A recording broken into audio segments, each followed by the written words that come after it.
नमस्कार, मैं हूं संतोष। सिटी न्यूज वैन रीवा की सांध्यकालीन समाचार सेवा में आपका स्वागत है। प्रस्तुत हैं आज की मुख्य खबरें। सुपर स्पेशलिटी हॉस्पिटल में जल्द शुरू होगी किडनी ट्रांसप्लांट की सुविधा, बिंद के मरीजों को मिलेगी राहत। निपनिया नदी में बही मां सहित 1 साल का बच्चा, स्थानीय जनों ने मां को बचाया, बच्चे की तलाश जारी। टाइगर हिल चोटी को कब्जे में लेने के लिए कारगिल युद्ध में शहीद हुए थे रीवा के लाल नायक कालू प्रसाद। खबरें अब विस्तार से। रीवा के सुपर स्पेशलिटी अस्पताल में जल्द शुरू होगी किडनी ट्रांसप्लांट की सुविधा। प्रदेश में होगा तीसरा किडनी ट्रांसप्लांट अस्पताल। पूर्व मंत्री ने बैठक में दिए निर्देश, डॉक्टरों की कमी होगी पूरी। आपको बता दें कि यदि सुपर स्पेशलिटी अस्पताल में किडनी ट्रांसप्लांट की कार्य योजना सफल हुई तो आने वाले समय में रीवा का नाम भी चिकित्सा के क्षेत्र में जुड़ जाएगा। सुपर स्पेशलिटी में बढ़ रही उपचार सुविधाओं का लाभ जनता को मिल रहा है, जिसके लिए उसे प्रदेश के बाहर जाना पड़ता था। हालांकि अभी भी कई कमियों को पूरा किया जाना है जो लंबे समय से नहीं हो पा रही हैं। आपको बता दें कि सोमवार को आयोजित हुई मासिक बैठक में इन कमियों को पूरा करने के लिए समीक्षा की गई। इस बैठक में पूर्व मंत्री राजेंद्र शुक्ल सहित संभागायुक्त अनिल सुचारी, कलेक्टर मनोज पुष्प, निगमायुक्त मृणाल मीणा, डीन डॉक्टर देवेश सारस्वत, अधीक्षक डॉक्टर अवतार सिंह व डॉक्टर अक्षय श्रीवास्तव मुख्य रूप से शामिल रहे। पूर्व मंत्री राजेंद्र शुक्ल ने कहा कि सुपर स्पेशलिटी में किडनी के मरीजों को काफी उपचार सुविधाएं दी जा रही हैं, लेकिन किडनी ट्रांसप्लांट के लिए मरीजों को बाहर जाना पड़ रहा है। इसके लिए तत्काल कार्यवाही कर व्यवस्था बनाई जाए ताकि ये सुविधा भी सुपर स्पेशलिटी में मरीजों को मिल सके। आपको बता दें कि यदि इसमें सुपर स्पेशलिटी प्रबंधन सफल होता है तो प्रदेश का ये तीसरा सरकारी अस्पताल होगा जहां किडनी ट्रांसप्लांट की सुविधा होगी। बता दें कि हमीदिया अस्पताल भोपाल में सितंबर वर्ष 2021 में पहली बार किडनी ट्रांसप्लांट हुआ था। इसके बाद यही प्रक्रिया जारी रही। इसी प्रकार इंदौर में भी ये सुविधा शुरू की जा चुकी है। अब रीवा में किडनी ट्रांसप्लांट की सुविधा शुरू करने पर प्रबंधन पूरी मेहनत के साथ लगा हुआ है। इसके अलावा पूर्व मंत्री ने अस्पताल के सामने आ रही डॉक्टरों की कमी की समस्या को पूरा करने के लिए भी आदेशित किया। आइए सुनते हैं इस संबंध में पूर्व मंत्री राजेंद्र शुक्ल से प्राप्त जानकारी के अंश। के बारे में चर्चा हुई है और किडनी ट्रांसप्लांट इस हॉस्पिटल में जल्दी शुरू हो, इसके लिए जो आवश्यक स्वीकृतियाँ और जो अधोसंरचना, इसके निर्माण का काम जल्दी शुरू किया जाए और रीवा के नागरिकों को इसका लाभ मिलने लगे, इसको प्रमुखता से आज डिस्कस किया है और इसका समाधान। सुपर स्पेशलिटी का जैसे नाम है वैसे क्या काम हो पा रहे हैं अभी? यहाँ पर जो कार्डियोलॉजी का काम तो बहुत अच्छा चल रहा है, न्यूरो सर्जरी का बहुत अच्छा है, यूरोलॉजी का काम बहुत अच्छा है, लोगों को बहुत राहत मिल रही है। जो कमियां हैं लगातार उसको ठीक कर रहे हैं हम लोग। कुछ डॉक्टर्स की ज़रूरत है, वो भी उम्मीद है कि सितंबर तक मिल जाएंगे, न्यूरो फिजिशियन मिल जाएंगे। और CTPS जहाँ ओपन हार्ट सर्जरी और वॉल रिप्लेसमेंट का जो काम है उसके लिए जो ज़रूरी डॉक्टर्स हैं वो भी हमें जल्दी मिले, इसके लिए कोशिशें जारी। किडनी ट्रांसप्लांट कब तक शुरू हो जाएगी यहाँ पर? उम्मीद है कि 2-3 महीने के अंदर यहाँ किडनी ट्रांसप्लांट शुरू हो जाएगा। निपनिया नदी में बही मां सहित 1 साल का बच्चा, 4 बच्चों को लेकर नदी में नहाने आई थी मां। नदी में बही मां को स्थानीय लोगों ने बचाया, बच्चे की तलाश जारी है। आपको बता दें कि नदी में नहाने गई एक महिला सहित 1 साल का बच्चा पानी के तेज बहाव में बह गया। घटना के दौरान स्थानीय लोगों ने मां को बचा लिया, लेकिन 1 साल का मासूम बच्चा अभी भी गायब है। बताया जा रहा है कि महिला अपने 4 बच्चों को लेकर नदी में नहाने आई थी, जहां नहाते समय उसका 1 साल का बच्चा पानी में गिरकर बहने लगा। तभी बच्चे को बचाने के लिए मां ने छलांग लगा दी और दोनों साथ साथ बहने लगे। घटना के दौरान स्थानीय लोगों ने नदी में बह रही महिला को तो बचा लिया, लेकिन बच्चा नदी की गहराई में समा गया, जिसकी तलाश फिलहाल जारी है। आपको बता दें कि निपनिया मोहल्ले में स्थित बीहर नदी में बच्चों को लेकर नहाने गई महिला के 1 साल का बच्चा पानी के तेज बहाव में बह गया। जानकारी के मुताबिक निपनिया निवासी रोजी नाम की महिला निपनिया घाट में नहाने गई थी। महिला के साथ उसके 4 बच्चे थे जो घाट की सीढ़ियों में नहा रहे थे। तभी 1 साल का बच्चा फरहान सीढ़ी से पानी में गिरकर बहने लगा और बच्चे को बहता देख मां ने उसे बचाने का प्रयास किया, लेकिन मां सहित बच्चा दोनों बहने लगे। घटना के दौरान मची चीख पुकार के बीच स्थानीय लोगों ने महिला को तो बचा लिया, लेकिन 1 साल का बच्चा नदी में देखते ही देखते गायब हो गया। सूचना मिलते ही कोतवाली पुलिस मौके पर पहुंची और स्थानीय तैराकों की मदद से, गोताखोरों की मदद से नदी में डूबे बच्चे की तलाश जारी है। प्रस्तुत है एसपी नवनीत भसीन सहित पीड़ित मां से प्राप्त जानकारी के अंश।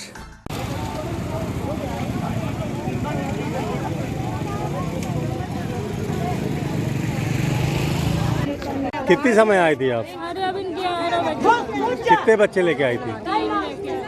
4 बच्चे। कै साल का आपका बच्चा? साल भर। क्या नाम है उसका? फरहान नाम है। फरहान।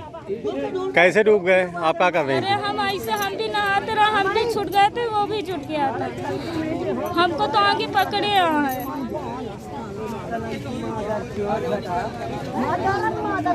आपका क्या नाम है? हमारा रोजी। अभी एक घटना जो प्रकाश में आई है उसमें एक महिला कुछ बच्चों के साथ गई थी, वहाँ पर वो कपड़े धो रही थी, तो जो 1 वर्ष का बालक था उनका, उस पर वो संभवतः ध्यान नहीं दे पाई और वो नदी में गिर गया। और अभी हमारे थाने का फोर्स वहाँ पर है, साथ में हमने अपनी पूरी टीम लगा रखी है गोताखोरों की, और वो पूरा प्रयास कर रहे हैं कि उसके शव को बरामद करने का।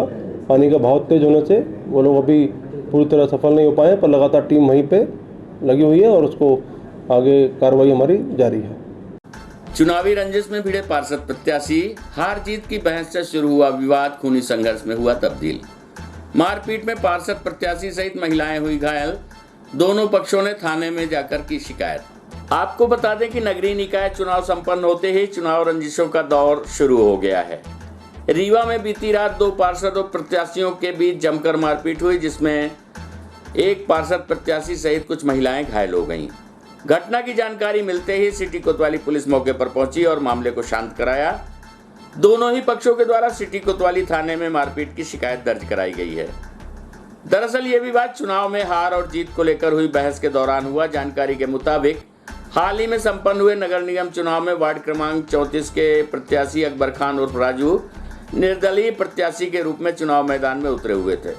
आरोप है कि वार्ड क्रमांक 35 के हारे हुए प्रत्याशी अकील खान बच्चा से हार जीत को लेकर बहस हो गई। अकबर खान ने बताया कि अकील खान की बहन उसके विरुद्ध वार्ड क्रमांक 34 से कांग्रेस प्रत्याशी थी, जो चुनाव में जीत गई।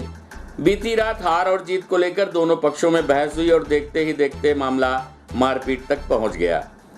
अकबर खान और राजू के परिजनों का आरोप है कि दूसरे पक्ष के लोगों ने उसके घर में घुसकर महिलाओं सहित पार्षद प्रत्याशी अकबर खान और राजू के साथ मारपीट की है। इस पूरे मामले में दोनों ही पक्षों के द्वारा थाने में शिकायत दर्ज कराई गई है। वहीं घायलों को पुलिस के माध्यम से उपचार के लिए अस्पताल भेजा गया। आपको बता दें कि नगरीय निकाय चुनाव के बाद से ही शहर के वार्ड क्रमांक 34-35 में तनाव की स्थिति निर्मित है। यदि समय रहते पार्षद प्रत्याशियों के बीच चल रहे विवाद को शांत नहीं कराया गया तो आने वाले समय में बड़ी घटना होने से इनकार नहीं किया जा सकता है। प्रस्तुत है घटना के संबंध में स्थानीय निवासियों सहित एसपी नवनीत भसीन से प्राप्त जानकारी के अंश। आए थे, मेरा नाम शहजान अली खान है। तो ये लोग वहाँ से आए थे, वो लोग 2 लोग थे और यहाँ पास खुद की गाड़ी लगाए और यहाँ पास पहले खुद की गाड़ी फोड़े और अंदर आके हमको मारने लगे, सब बच्चे लोग को, मतलब यहाँ बाहर लाके मारे और सबके पास हार्ट के पेशेंट थे उनको भी मारा है अकेले। और फिर सर उनका गौरी पार्षद आई थी, वो तक गुंडे लेके आई थी 4-5, उन लोग ने भी हमें मारा है। क्या कर लिए हमारे राजेश झूला कुछ न कर पाएगा हमारा, ना ही शिवराज सिंह कुछ कर पाएंगे हमारे। और रमजू का घर पूरा था। एक घटना कल प्रकाश में आई थी जिसमें एक ग्रुप जिसने चुनाव जीता है पार्षद का, उनका किसी बात को लेके उस पक्ष से विवाद हुआ जिन्होंने चुनाव हारा है, उसको लेके मारपीट की घटना हुई थी, जिसकी एफआईआर पंजीबद्ध कर ली गई है। किसी को कोई गंभीर चोट की जानकारी इसमें नहीं मिली है और दोनों पक्ष वर्तमान में सामान्य स्थिति में है और आगे कोई समस्या भी नहीं आई है। उन दोनों पक्षों का हम लोग भविष्य में पुनः झगड़ा ना हो इसलिए बाउंड ओवर भी करा रहे हैं। टाइगर हिल चोटी को कब्जे में लेने के लिए कारगिल युद्ध में शहीद हुए थे रीवा के लाल नायक कालू प्रसाद। परिवारजनों को चिट्ठी के माध्यम से बताई थी युद्ध की बातें। आपको बता दें कि रीवा के जवा तहसील क्षेत्र अंतर्गत अदवा गांव के निवासी शहीद नायक कालू प्रसाद पांडे ने भारत पाकिस्तान के बीच हुए कारगिल युद्ध में देश के लिए अपना बलिदान दे दिया था। जून 1999 में हुए कारगिल युद्ध में कुर्बानी देते हुए शहीद नायक कालू प्रसाद पांडे ने तोप के माध्यम से पाकिस्तानी सेना के छक्के छुड़ा दिए थे। इस दौरान उन्होंने 5 दिनों तक लगातार लड़ाई लड़ते हुए विरोधी सेना के साथ डटकर मुकाबला किया, जिस पर शहीद जवान ने चिट्ठी के माध्यम से अपने परिवारजनों को युद्ध के बारे में जानकारियां भी दी थी और अंततः हंसते हंसते तिरंगे के लिए अपने देह को न्यौछावर कर दिया। देश के लिए कुछ करने का जज्बा हो तो कोई भी शख्स इतिहास में अपना नाम छपवा सकता है। यही जज्बा लेकर रीवा जिले के जवा तहसील क्षेत्र अंतर्गत अंदवा गांव के निवासी कालू प्रसाद पांडे वर्ष 1981 में भारतीय सेना में तैनात हुए थे, जिसके बाद जबलपुर में ट्रेनिंग के दौरान उन्होंने वहां अपनी पहली पोस्टिंग ली, जिसके बाद देश की सेवा के लिए दुश्मनों से लोहा लेने वो सीमा पर जाकर तैनात हो गए। फिर अचानक वर्ष 1999 में नौकरी के अंतिम समय में पाकिस्तानी सेना ने भारतीय सेना पर छुपते हुए वार कर दिया, जिससे दुश्मनों से डटकर मुकाबला करते हुए वीर जवान कालू प्रसाद पांडे ने दुश्मन सेना के छक्के छुड़ाए और तोप से निशानेबाजी लगाते हुए दुश्मन को चित्त करने की फिराक में टाइगर हिल की चोटी पर जाकर देश के झंडे को गाड़ दिया, जहां पर तकरीबन 5 दिनों तक आर पार की लड़ाई लड़ते हुए 27 जून 1999 को वो देश के लिए शहीद हो गए। परिवारजनों की माने तो वो वर्ष 1999 में हुए कारगिल युद्ध के पूर्व कालू प्रसाद पांडे ने देश के लिए 2 अन्य लड़ाइयां भी लड़ी थी, जिसमें उन्होंने तोप के माध्यम से दुश्मनों की सेना को परास्त किया था। जिसके बाद वर्ष 1999 में हुए कारगिल युद्ध में दुश्मन सेना से लोहा लेते हुए उन्होंने अपनी जान गंवा दी, मगर फिर भी तब तक उन्होंने लाखों दिलों में अपनी जगह बना ली थी। शहीद नायक कालू प्रसाद पांडे का जन्म रीवा जिले के जवा तहसील क्षेत्र अंतर्गत अंदवा गांव में 1 अगस्त 1963 को हुआ था, जिसके बाद प्रारंभिक शिक्षा गांव से ही प्राप्त कर उन्होंने देश के लिए कुछ करने का जज्बा लेकर भारतीय सेना में भर्ती हुए। आपको बता दें कि 1 जुलाई 1999 का वो दिन था जब शहीद नायक कालू प्रसाद पांडे के घर में संदेशा आया कि कारगिल युद्ध में कालू प्रसाद पांडे शहीद हो गए, जिसके बाद परिवारजनों का रो रो कर बुरा हाल हुआ, मगर देश के जाबाज बेटे की विदाई पर समूचे देश ने गौरवान्वित महसूस किया, जिसके बाद शहीद को सेना मेडल से भी नवाजा गया था। प्रस्तुत है शहीद कालू प्रसाद पांडे के परिजनों से प्राप्त जानकारी के अंश। नेहा पांडे जी, हमें बहुत गर्व महसूस होता है कि मेरे पिताजी ने अपने प्राण न्यौछावर कर दिए देश के प्रति, देश को सुरक्षित करने के लिए। जी, अगर हमें मौका मिला देश सेवा करने के लिए तो हम बिल्कुल तैयार हैं देश की सेवा करने के लिए। हम पापा को बहुत मिस करते हैं। जब मेरे पापा जी शहीद हुए थे तो मैं 3 साल की थी। जी, हमें अपने बड़े बुज़ुर्ग मम्मी से पता चलता है कि मेरे पापा जी बहुत दयावान और बहुत साहसी थे, लोगों की हमेशा मदद करने के लिए तैयार रहते थे। मेरा नाम राम सागर पांडे है। कारगिल में शहीद हुए नायक कालू प्रसाद पांडे मेरे चाचा जी थे। 28 जून 1999 को टाइगर हिल चोटी के पास शहीद हुए थे। मरणों उपरांत उन्हें सेना मेडल से नवाजा गया था। शासन द्वारा जो भी आदेश हुआ था स्टैचू लगने के लिए जवा में कहा गया था, वो आज तक नहीं लग पाया और ना अभी पहुंच मार्ग तक डेरवा तक मिल पाया। शहीद हुए तो क्या घटनाक्रम हो जब वो शहीद हुए? शहीद होने के लिए उन्होंने लेटर में तो 1 माह पहले चिट्ठी लिखे हुए थे कि मैं अभी कारगिल ड्यूटी जा रहा हूँ। वहाँ बात नहीं हो पाती थी, वहाँ पर कोई किसी तरह से बात नहीं हो पाती थी। ये जावा थाने के द्वारा 1 जुलाई को बताया गया था कि आपके घर के नायक कालू प्रसाद पांडे शहीद हो गए। आर्मी में भर्ती ये 1981 में हुए और देश के लिए जज्बा उनको पहले छोटे से ही ये था कि मैं देश की सेवा करूंगा। जो लोग थे उनके साथ के वो यही कहा करते थे कि हम देश के लिए एक न एक दिन कुछ काम करेंगे। युद्ध के दौरान उन्होंने 15 पाकिस्तानी जवान को नष्ट किए, 50 गधे मारे थे और 3 बैंकर नष्ट किए थे अपने तोप से। तोप चलाने में उनका बहुत ज़्यादा अनुभव था, जिससे अपने यूनिट में सुपरस्टार के नाम से जाने जाते थे। 1999 में शहीद हुए हैं।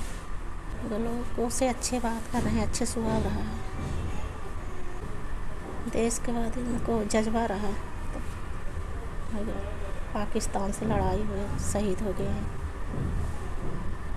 उनके अच्छे नेचर रहे हैं। हमारे बारे में लेटर भेजे रहे हैं कि ये पहले लेटर जा रहा है, हम दोबारा लौट के आएंगे नहीं। सरपंच और उसके भाई पर लगे गैंग रेप के आरोप को परिजनों ने बताया फर्जी, एसपी से की जांच की मांग। चुनावी रंजिश में षड्यंत्र पूर्वक गैंग रेप में फंसाने का आरोप यूपी की महिला ने लगाया था। गैंग रेप का आरोप आपको बता दें कि जिले के चौखड़ा पंचायत के नवनिर्वाचित सरपंच सहित उनके सगे भाई के ऊपर बीते दिनों लगे दुष्कर्म के आरोप के बाद अब सरपंच के परिजनों के द्वारा पुलिस अधीक्षक को ज्ञापन सौंपा गया है।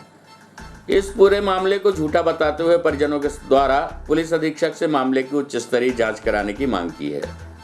आपको बता दें कि 14 जुलाई को एक आदिवासी महिला के द्वारा नवनिर्वाचित सरपंच राघवेंद्र सिंह एवं उसके सगे छोटे भाई धर्मेंद्र सिंह के विरुद्ध सामूहिक दुष्कर्म की शिकायत दर्ज कराई गई थी।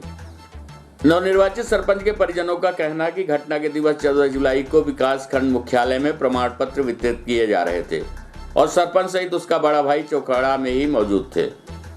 नवनिर्वाचित सरपंच के पुत्र सहित परिजनों का कहना है कि प्रमाण पत्र लेने के बाद लगभग 40 से 50 समर्थक भी उसके साथ रात तकरीबन 11 बजे वापस गांव लौट कर आए, जबकि महिला का कहना है कि उसके साथ 3:30 बजे दुष्कर्म की घटना को अंजाम दिया गया है। राघवेंद्र के परिजनों ने बताया कि विरोधी पक्ष के द्वारा उनके ऊपर झूठे आरोप लगाए जा रहे हैं, जिसकी उच्च स्तरीय जांच होनी चाहिए। प्रस्तुत है प्राप्त जानकारी के अंश। किस मामले को लेकर सर, जो हमारे पिताजी हैं और चाचा जी हैं, दोनों सगे भाई हैं। 14 तारीख को कि एक लेडीज है वे बलात्कार का आरोप लगा रही है STSC, जिस दिन 8:30 बजे की घटना बता रही है। 9 बजे तक हम लोग खंड मुख्यालय त्योंथर में उपस्थित थे, जो कि प्रमाण पत्र ले रहे थे। पापा सरपंची का प्रमाण पत्र ले चुके थे 8 बजे ही, और उसके बाद BDC पापा के द्वारा ही जिताया गया था। वो आदिवासी सीट थी, तो पापा BDC के प्रमाण पत्र लेने के लिए रुके हुए थे, जो कि 9 बजे तो वे प्रमाण पत्र लेके अंदर से निकले हैं, जो कि TT पे हुए फुटेज में भी दर्ज होगा, निकाला जाएगा तो सत्यता सामने आ जाएगी। और हम लोगों को लोकेशन भी पता किया जा सकता है, जो कि त्योंथर में था उस दिन। नाम है आपके पापा का? श्री राघवेंद्र सिंह, जो सरपंच हैं, वर्तमान में भी हैं। पहले भी मम्मी सरपंच हमारी रह चुकी हैं 7 वर्ष। ये महिला जो आरोप लगा रही है, ये क्यों लगा रही है? ये आरोप लगा रही हैं राजनीति द्वेषा के कारण। जो हमारे गांव में हमारे प्रतिद्वंदी थे सत्य प्रकाश सिंह, उनके भाई जय प्रकाश सिंह के ऊपर गाली गलौज करते हैं, तो उनके द्वारा हमारे द्वारा आवेदन दिलवाया गया था। हमारे गरीब वर्ग के जो लोग हैं हमारे साथ हैं STSC को, उनको रोज़ आए दिन दारू पी के गाली देता है, जो कि आवेदन दिया गया था। तो आवेदन हम लोगों को कार्रवाई नहीं होती है, तो इसलिए हम लोगों के विरुद्ध कार्रवाई करा रहा है। झूठा 376 का आरोप लगवाया जा रहा है। अभी पिताजी क्यों नहीं आ रहे हैं? पिताजी इसलिए नहीं आ रहे हैं क्योंकि आवेदन कल 2 बजे रात तो हुए FIR दर्ज हो रही, जो कि पहले इसकी जांच राहुल सोनकर चौकी प्रभारी कर रहे थे। लेकिन राहुल सोनकर प्रभारी सर जांच कर रहे थे, जो कि पूरा रिकॉर्ड निकलवाए, सब कुछ निकलवाए, लेकिन व्यथा साबित हुआ। लेकिन हमारे थाना प्रभारी अनुराग अवस्थी सर जानबूझ के हुए भी उस दिन मौजूद थे। हम लोगों को 10 बजे तक घर छोड़ने आए थे, जो कि हम लोगों को उनके समक्ष 9:30 बजे तक थे। फिर हमारे SI sir Pramod Pande, SI sir Kalyan Chand Pande मुंशी, जो कि हम लोगों के घर 10 बजे हम लोगों को रात हमारे घर तक छोड़ने आए। उनका लोकेशन भी ट्रैप किया जाए तो हमारे लोकेशन से हमारे घर का लोकेशन ट्रैप होगा। और हमारे पापा, चाचा, सगे और 50 लोग, हम लोग 6 गाड़ी से गए थे जुलूस निकालते हुए प्रमाण पत्र लेने। उस दिन सरपंची का और BDC का प्रमाण पत्र था। 2 लोग थे, जो कि गाड़ी UP 70 CR 2228 बोलेरो है, वे हम अपने रिटर्निंग ऑफिसर से परमिट भी लिए थे, जिसका ड्राइवर चाचा स्वयं हैं। ये जो आरोप लगा रही है महिला, वहाँ पुलिस ने ये जांच भी की होगी कि टावर लोकेशन आपके पिता का कहाँ था? क्या ये जांच सब हो गई है? सर, ये जांच हुई थी। हमको पता चला है सूत्रों से कि मतलब कि ये जांच का पता चला है, तो हमारा लोकेशन टावर लोकेशन त्योंथर में, चाचा का पापा का लोकेशन त्योंथर में बता रहा है। लेडीज़ का टावर लोकेशन सूती जो घटना बता रही, घटना पे ना होके चौखड़ा में बता रहा है। लेकिन अनुराग अवस्थी सर थाना प्रभारी अब किसके कहने पर दबाव बस जबरदस्ती झूठा आरोप लगाए जा रहे हैं।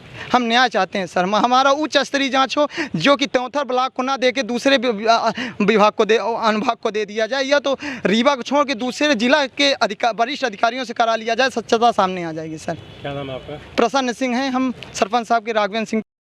रीवा की कांग्रेस नेत्री रमा दुबे ने सोनिया गांधी के जीवन पर किया शोध, PhD की उपाधि से हुई सम्मानित। सोनिया गांधी के हाथों कराना चाहती हैं थीसिस का विमोचन। आपको बता दें कि कांग्रेस की महिला नेत्री कांग्रेस की सुप्रीमो सोनिया गांधी से इतनी प्रेरित हुई कि उन्होंने उनके जीवन पर ही शोध कर डाला। दरअसल ये कांग्रेस नेत्री रीवा की नवनिर्वाचित पार्षद रमा दुबे हैं, जिन्होंने कांग्रेस अध्यक्ष सोनिया गांधी के जीवन पर शोध किया है। रमा दुबे रीवा नगर निगम वार्ड क्रमांक 31 से निरंतर पार्षद पद के लिए चुनी जाती रही हैं। इस बार भी पार्षद निर्वाचित हुई हैं। उनके द्वारा लिखे गए शोध प्रबंध भारतीय लोकतंत्र में कांग्रेस की भूमिका, सोनिया गांधी के नेतृत्व के विशेष संदर्भ में अध्ययन किया गया। रमा दुबे ने ये उपाधि डॉक्टर संकटा प्रसाद शुक्ला, प्राध्यापक राजनीति विज्ञान ठाकुर रणमत सिंह महाविद्यालय के शोध निर्देशन में किया है। कांग्रेस नेत्री रमा दुबे ने कहा कि सोनिया गांधी ने एक महिला होते हुए देश के लिए जो बलिदान दिए हैं वो वास्तव में एक शोध का विषय है। उन्होंने कहा कि सोनिया गांधी ने देश के लिए बलिदान दिए हैं। एक महिला होते हुए भी अपने पति की हत्या के बाद जिस तरह से देश के लिए खड़ी रहीं, वो एक सामान्य महिला नहीं कर सकती।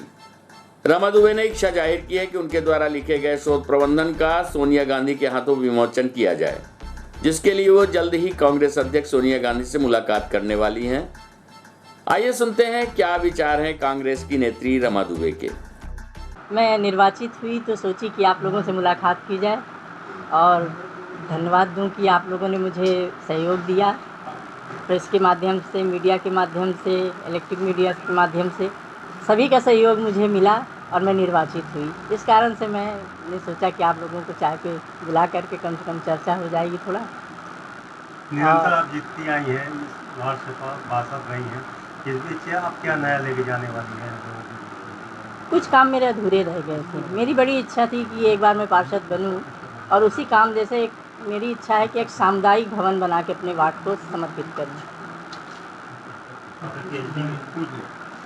आपने पीएचडी की है, किस सब्जेक्ट में पीएचडी की है ये बता दीजिए। सोनिया गांधी जी पर मैंने पीएचडी की है। नहीं कि कैसे लगा कि आपको उनके ऊपर पीएचडी करनी चाहिए थी? ऐसे क्या निकला, क्या दिखा? जब मैं राजनीति में आई और मैंने उनके कार्यशैली को देखा, दिल्ली में कई कार्यक्रम मैंने अटेंड किया, तो मुझे लगा कि मैं भी एक महिला हूँ, अगर ज़रा सी भी कोई बात आती है तो कितनी परेशानियाँ झेलनी पड़ती हैं। और ये महिला इतनी संघर्ष के बाद, इतनी विपत्तियों के और इतनी बड़ी घटनाओं के बाद भी आज देश के लिए इतना संघर्ष कर रही हैं, तो मुझे लगा इनके ऊपर कुछ लिखना चाहिए।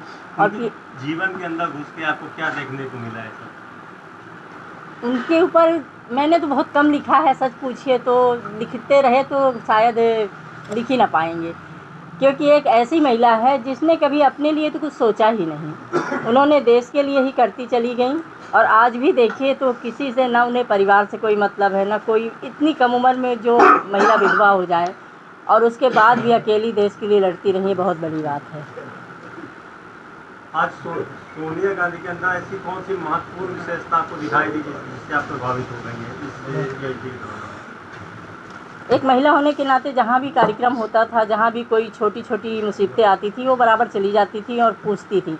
हम लोगों के महिला दिवस में या कोई भी वुमेंस डे होता था, बुलाया जाता था, तो एक एक महिला से वो मिलती थी। उनके अंदर ये नहीं था कि मैं एक राष्ट्रीय नेता हूँ और अध्यक्ष हूँ।